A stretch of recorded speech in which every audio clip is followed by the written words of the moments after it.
Hi, I'm Mr. Kassin, and welcome to week 5 science experiment. Today, we're going to be bouncing bubbles.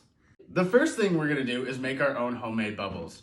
We're going to start off with some water, Dawn dish soap or any other brand like it, some sugar,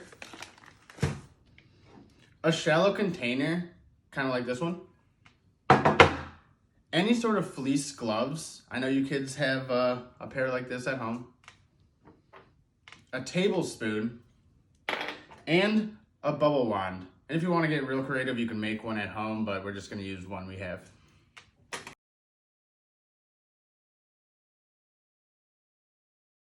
First, we have our container.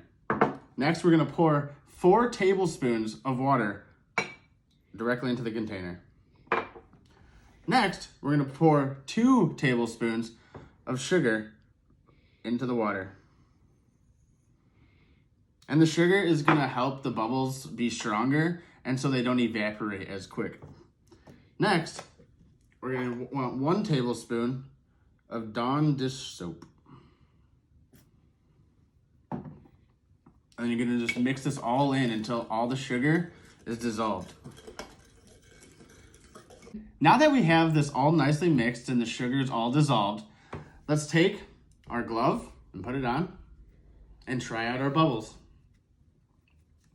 Thought this thing was one size fits all. Oh, there we go. Our handy dandy wand.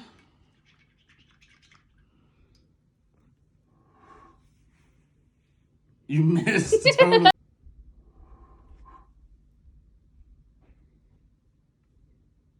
And you can see we have bouncing bubbles.